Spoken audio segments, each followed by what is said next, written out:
avec Diane Serre, candidate pour le poste de gouverneur du New Jersey, membre du LaRouche PAC.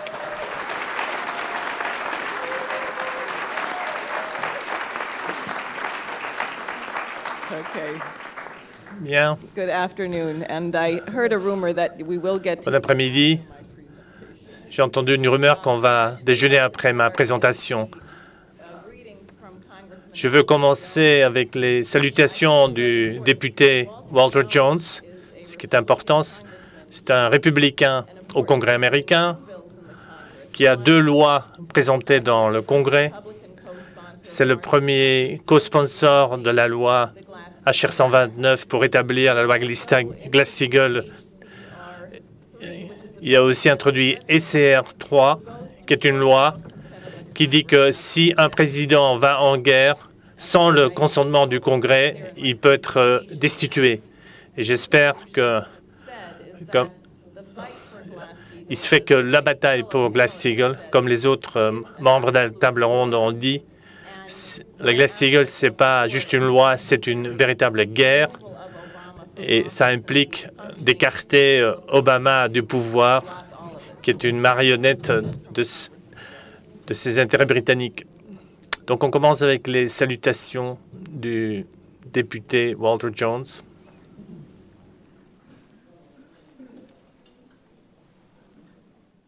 Hello, my name is Walter Jones. I represent the 3rd District of North Carolina, and it's an honor for me to be speaking to those of you in attendance at the Schiller Institute Forum. This is so important and critical. The title of your meeting is Attaining Freedom Through Necessity, the Last Chance of Humanity. The reason that I've been asked to address you briefly is that I am the Republican in the House of Representatives who have joined the Democrat, Marcy Kaptur, in the reinstatement of Glass-Steagall. In my humble opinion, this is one of the most important pieces of legislation in the House of Representatives and soon to be in the Senate if we're going to maintain sanity on the financial markets. There is no way that this world will exist if we do not return sanity to the financial markets. I see right here in America that there's so much activity in Washington, D.C. by these big banks who don't want to see a reinstatement of Glass-Steagall. They try to influence other members and say, no, don't go on that bill with Marcy Kaptur and Walter Jones. But I want to say to the LaRouche people, you're doing a magnificent job of helping us to grow the numbers. We're up to 53 members in the House, and we're still working, and we're going to pick up more members. But really what the key is in America is they have been reaching out to state legislatures, state houses, state senates, and asking them to pass resolutions. And they've done that in my own state of North Carolina, where they've introduced, and I think they will pass it. But we've got to get the American people engaged to understand that our financial institutions will not survive unless we bring back Glass-Steagall. And so we're going to be working really hard here in the Congress, trying to reach out to other members of our colleagues, ask them to join us, and let's strengthen our financial markets and not make our financial markets prostitutes. All right, there's another issue, very briefly, I want to talk about. 9/11 was one of the worst tragedies America has ever felt. It was sad, a tragedy. Over 3,000 Americans killed. Terrorists and planes just brought down gigantic buildings and attempted to hit the White House and ended up hitting the Pentagon. I can honestly say that I'm a strong believer in faith. I'm a strong believer in truth. And no nation, your nation or my nation, will ever survive unless we, the people, demand the truth. And I have written a letter asking the House Intelligence Committee, Mike Rogers being the chairman, to hold a hearing on the work of Senator Bob Graham, who worked so hard to show that there are 28 pages in the 9/11 report that need to be made declassified, to make it so that the American people and certainly the families of 9/11 can see what happens. So before I close, I want to read one paragraph in the letter that I wrote to the chairman and the ranking member. In the light of those hearings, I urge you as chairman and ranking member to recommend a declassification of the 28 pages of the Congressional Joint Inquiry describing what role the Saudi Arabian government had in the terrorist attack of 9/11. As you know, former Senator Bob Graham has conducted extensive research into this issue and has been nationally recognized and interviewed for his belief that these 28 pages should be declassified. The families of the victims of 9/11 have a right to this information, as do the American people. Since your committee has jurisdiction over this matter, I ask you and the ranking member to please review the attached correspondence from Mr. Mike Lowe, who lost his daughter on American Airlines Flight 11 on that tragic day. As Mr. Lowe states, and I quote, "Our hope is that over time, history will have the total truth of all the event of 9/11. We need for the people of America to get behind this effort. This effort is for their families and for the strength of America, which means truth." Thank you very much for allowing me to have a little bit of your time.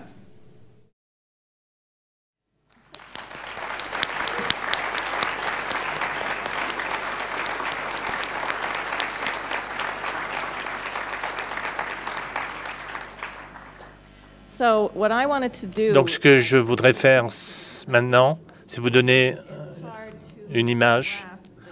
Il faut comprendre l'enjeu de la bataille. Et on ne comprend pas si on ne commence pas un petit peu d'avant. Ce qu'Elga a évoqué hier, c'est la prévision que LaRouche a fait en 2007 en disant que c'est pas la crise des subprimes, c'est pas une crise des hypothèques.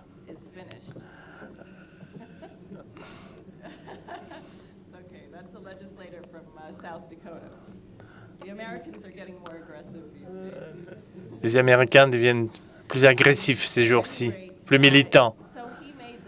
Donc, LaRouche a fait cette prévision très choquante et il a fait un projet de loi pour la régulation des banques et des propriétaires. Il y a des douzaines de conseils municipaux qui ont adopté donc cette résolution pour bloquer que les gens soient jetés dans leur maison par cette législation. On n'a pas réussi à introduire ça au Congrès parce que des gens tels que George Soros, Félix Rohatyn et d'autres ont fait des énormes pressions pour empêcher que cette loi passe. Après cela, le vrai changement grave, ça a été l'élection d'Obama. LaRouche a évoqué le régime des partis qui empoisonne le processus décisionnel aux États-Unis au lieu de le permettre. Quand Obama est arrivé, au début, on avait quand même une espérance qu'il y a peut-être une ouverture, que des gens de l'administration Clinton, qui étaient un petit peu mieux, auraient pu imposer un peu leur vue, qu'ils auraient pu un peu limiter les dégâts. Mais en avril 2009, après les 2 déplacements d'Obama à l'étranger, première visite à Londres, c'est justement il s'est rendu auprès de la reine. Et Michelle Obama a fait tout un cinéma parce qu'elle avait touché, elle avait tapoté sur l'épaule la reine. Et le deuxième déplacement, c'était en Arabie Saoudite. Donc, immédiatement, cette question de qui a le rôle de l'Arabie Saoudite dans les attentats du 11 septembre était mise sur la table. Donc, LaRouche a souligné le caractère défaillant du digne de Néron d'Obama. Alors, après, on a vu Obama a présenté un simulacre de réforme de santé qui était présenté partout en Europe comme un modèle européen de sécurité sociale, alors qu'en réalité, en fait, c'est un système extrêmement sélectif où on nomme des statisticiens qui vont faire le triage et qui vont décider en fonction de vos espérances de vie et de vos défauts si vous avez droit à des soins ou pas. Tout cela assaisonné de compagnies d'assurance privée qui ont pris le dessus. C'est là où nous, on a sorti notre panneau avec la moustache. Sur la première loi dont j'ai parlé, la loi pour la protection des gens, pour maintenir les gens dans leur maison, les gens du Parti démocrate qui avaient juré fidélité à Obama, ils disaient oui, vraiment, vous exagérez, je ne veux même pas vous parler, etc. Donc, qu'est-ce qui s'est passé par la suite? Donc, cette loi sur la santé, la soi-disant réforme de la santé est passée. Ensuite, il y a eu le bombardement pendant 250 jours de la Libye, sans aucun consentement du Congrès américain. On nous disait c'est pas une guerre. Alors certains disaient c'est pas une guerre parce que il n'y a pas d'Américains qui meurent, donc c'est pas une guerre. Alors en réalité, on a découvert par la suite qu'il y avait des commandos américains sur le sol, sur le terrain, et que Kadhafi, qui avait été arrêté vivant, a été exécuté sur place. Après, il y a la question de Benghazi, donc récemment, donc le 11 septembre l'année dernière, où l'ambassadeur américain avait demandé de la sécurité. Il y a eu une attaque sur le consulat américain à Benghazi. Obama, en fait, reçoit un briefing de 50 minutes et ensuite, au lieu de réagir, il va se coucher parce que le lendemain, il devait partir à un dîner pour lever des fonds pour sa machine. Alors que lorsque Obama a présidé sur ces événements, il y a des gens qui nous fuyaient parce qu'on était très dur contre Obama. Ces gens-là revenaient vers nous et disaient que peut-être LaRouche, après tout, vu ce qu'on voit maintenant, ce qui est Obama, en fait, on est obligé d'avouer que LaRouche, Monsieur LaRouche, s'est probablement pas trompé. Alors que lorsque cela se passait, il y avait la politique donc d'assouplissement monétaire, c'est-à-dire qu'on imprimait, on injectait des fonds, c'est-à-dire le premier programme, le deuxième, le troisième. Alors, sous Bush et Paulson, il y avait le programme TARP de 700 milliards, alors qu'à la fin de la première administration Obama, on était à 29 000 milliards de dollars injectés comme assouplissement quantitatif. Alors, en 2010, il y avait McCain et Cantwell, des gens qui voulaient rajouter un amendement à la loi de réforme bancaire de Dodd-Frank, parce que c'est assez drôle, parce que ça aurait annulé tout ce qui est bidon dans cette soi-disant réforme bancaire.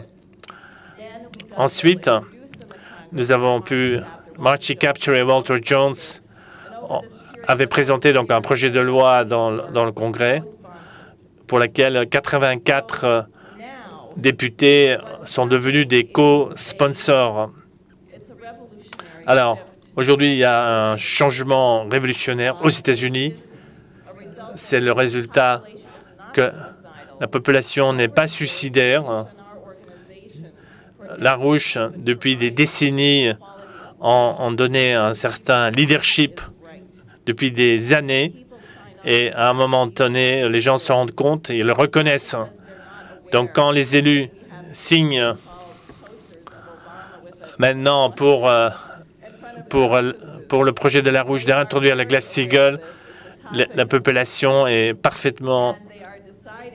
les élus sont assez conscients dans quoi ils s'engagent. Ce que les gens ici ont entendu sur la séquestration des budgets qu'il y a tout un débat pour réduire la dette américaine, qu'il faut faire des coupes, qu'il faut remonter les impôts. C'est la politique d'Obama. Donc, on a supprimé 750 000 emplois.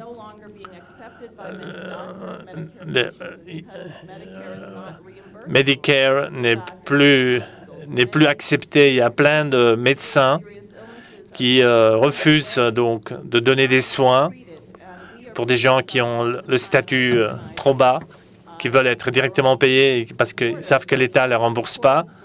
Alors, tous nos sympathisants nous racontent des histoires absolument horribles sur des gens de leur famille qui vont chercher un traitement pour cancéreux, ou si les gens ne sortent pas leur carte bleue, en fait, n'ont plus accès, ou carrément ils sont exclus, privés de soins absolument essentiels pour les malades.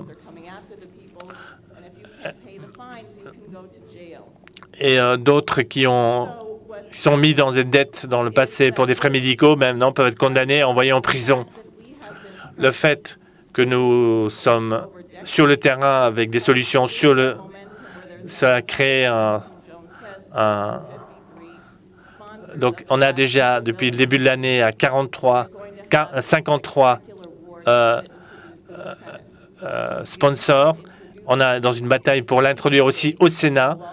Dans 15 États, il y a des États dans la Caroline du Nord et le dernier État qui ont voté des résolutions. Le dernier État, c'est l'État du Maine, ce qui me fait grand plaisir parce que c'est de là où je viens. Il y a encore des gens intelligents là-bas. C'est très peu peuplé. Dans l'État du Maine, c'était inscrit donc à l'agenda de façon unanime. Et le législateur qui a fait ça, il dit, voilà, maintenant il faut pousser le Sénat américain. Donc il a fait un communiqué de presse très, très pointu, ciblant Angus King, qui est le sénateur du Maine, qui s'est montré très sensible sur la question de la crise financière et Glass-Steagall, jusqu'au moment où il a été élu au Sénat, où tout d'un coup, il n'a plus rien dit. Donc là, les élus locaux ont fait donc un communiqué de presse furibard pour le secouer. En Dakota du Sud, c'est pareil.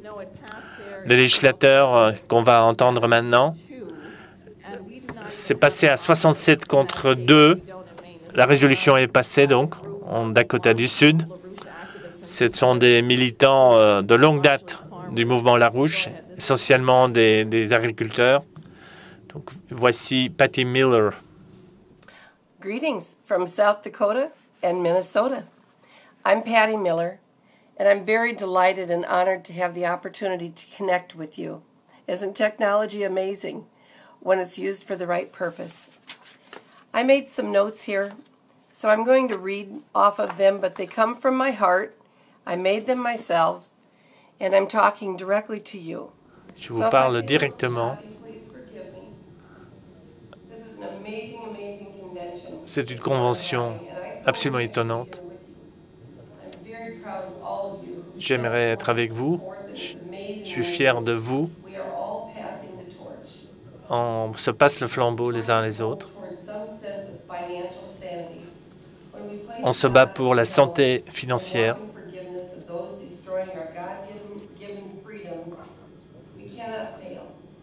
Il ne faut pas qu'on échoue. Il y a plein de petites batailles jusqu'à un moment, il y a la grande. On a vu ça au Minnesota.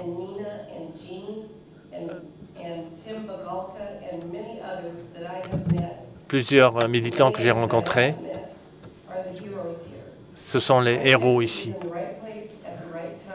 Ils ont été au bon moment, au bon endroit. Ils ont obtenu une victoire.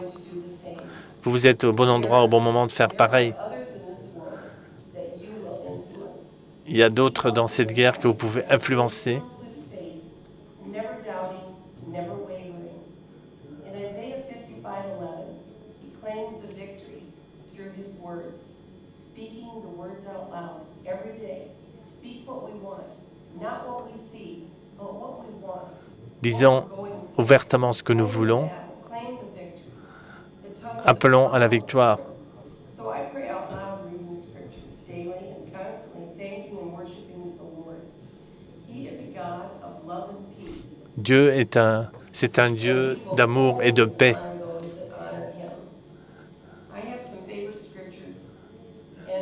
Il y a des parties de l'Évangile que je préfère.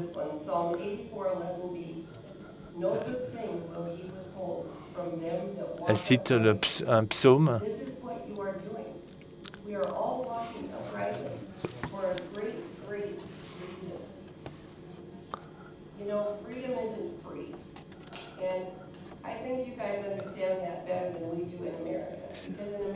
Elle dit la liberté, elle n'est pas gratuite.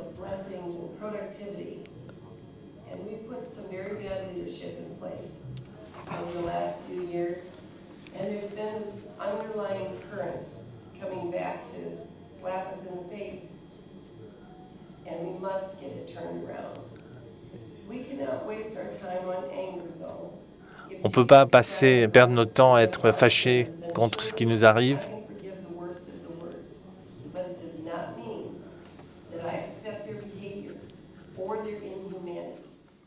You are experiencing difficulties that I do not know, and my heart and prayers go out to you. I will love you from afar as the great pioneers that you are doing this. May we truly meet someday and share more victories. I will be watching and praying for all of you. God bless you as you go forth. Thank you so much for inviting me in. Bye.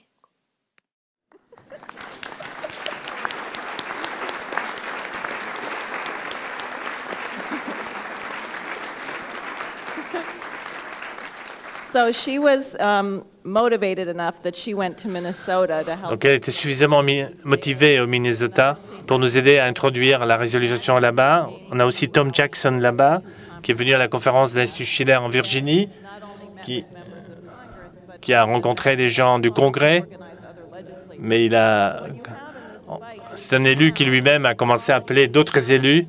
Donc il y a une question de passion que vous avez vu dans ce témoignage. Les gens pensent que on n'a pas de temps à perdre. La bataille, ce que Jacques a souligné, c'est que dans au moins de 24 heures, tout peut changer pour le meilleur ou le pire. Donc c'est à nous d'être là, d'agir. Je veux seulement vous donner un sens des différentes interventions que nous faisons pour vous indiquer le changement qualitatif dans la population américaine qui porte ce changement qu'on voit chez les élus, qui répondent à un processus profond en cours dans la population. Ron Wyden, qui est un sénateur, un démocrate, qui a rejoint le filibuster de Rand Paul quand il exigeait une réponse à la question si Obama pensait que c'était constitutionnel ou pas et légal de tuer un Américain sur le sol américain avec des drones sans procès. Et ça a pris 6 semaines au gouvernement de produire une réponse. Ron Wyden, on pensait qu'il avait un certain courage. Il a rejoint le filibuster, disons l'obstruction parlementaire. J'avais une réunion de ville dans l'Oregon. Il y avait quelques centaines de personnes. Il y a des lycéens qui sont entrés. Dave Christie, un de mes co-candidats, était là aussi. Et quelqu'un au téléphone, tout le monde qu'on connaissait sur nos listes, on les a appelés pour venir. Donc, sur place, on a eu 2 personnes qui ont été à cette réunion. Alors, ce qui était clair, il y avait un tirage au sort pour pouvoir poser sa question. Il y avait une chance sur 400. Donc, les militants. Donc, on a eu un militant qui, lui, a pris les choses en main et qui a été voir Wyden. Il a dit, moi, je veux savoir, Monsieur Wyden, vous avez soutenu Dodd-Frank et vous n'avez pas soutenu Glass-Steagall. Est-ce que vous savez que Dodd-Frank, ça permet de piquer votre argent, comme ça a été fait avec les Chypriotes? Donc, alors, quelqu'un de nous, un de nos militants, est intervenu pour donner un petit rapport cohérent. Alors, la sécurité s'est mise a commencé à protéger, créer une barrière entre les sénateurs et les militants. Alors, quelqu'un d'autre est vu par derrière, quand même, pu parler directement au sénateur. Donc, même si les gens ne connaissent pas en détail tout ce qu'ils doivent faire, il y a une auto-activation, un processus relativement spontané où les gens, par exemple, aussi, on a rencontré un inventeur dans la rue qui est venu à quelques réunions. Il a été, quand la réunion où j'ai lancé ma campagne, il a dit, là, franchement, je suis au ciel. C'est l'organisation que j'ai cherchée depuis le début de ma vie. Alors, il a organisé une réunion. Il s'est vraiment décarcassé. Il a appelé. Il a contacté 150 membres de sa famille. Donc, on a organisé une réunion dans la ville. Alors, c'est devenu toute une force quand Himes, qui est vraiment un petit type, qui est ce qu'on appelle un twinner, qui sont vraiment les pires quand ils sont mauvais. Quand lui commençait à dire pourquoi on n'avait pas besoin de Glass-Steagall, moi et mon mari, plus 8 personnes, sont intervenus sur la loi Dodd-Frank et Glass-Steagall. Il dit, bon, maintenant, on va faire quelque chose pour le too big to fail, pour réduire la taille des banques. Alors, la question, c'est que ce n'est pas la question de la taille des banques, mais de ce qu'elles font, les banques, comme politique. Alors, le journal local a fait un article où ils ont plus parlé de nous et du Glass-Steagall que de ce que le député en question avait à dire. Donc, c'était pas très bien pour lui. Après la situation de Chypre, nous avons tous les jeudis soirs, nous faisons un arbre téléphonique où nous connectons un certain nombre de gens qui sont des militants de tous les contrées des États-Unis. On a à peu près 200 personnes qui sont sur cet appel. Et maintenant, on a un nouveau système téléphonique. On pourrait maintenant prendre 1000. Quand Chypre, la crise de Chypre a éclaté, on a fait un appel d'urgence et les emails partaient pour toutes les régions. Il y a 500 personnes qui ont essayé de venir sur l'appel. Alors, le système nous empêchait de les accueillir. Il y avait tellement de bips, des gens qui entraient dans l'appel qu'on ne pouvait pas parler. Donc, on voit le potentiel énorme de citoyens américains qui veulent se lancer dans le militantisme. Aussi, en Californie, quelqu'un faisait une réunion politique. Alors, elle dénonçait le Tea Party et d'autres choses. Quand la question de Glass-Steagall a été posée, elle a dit c'est la politique d'Obama de ne pas faire ce Glass-Steagall. Donc, nous avons aussi des équipes déployées à Wall Street, dans le quartier de Manhattan.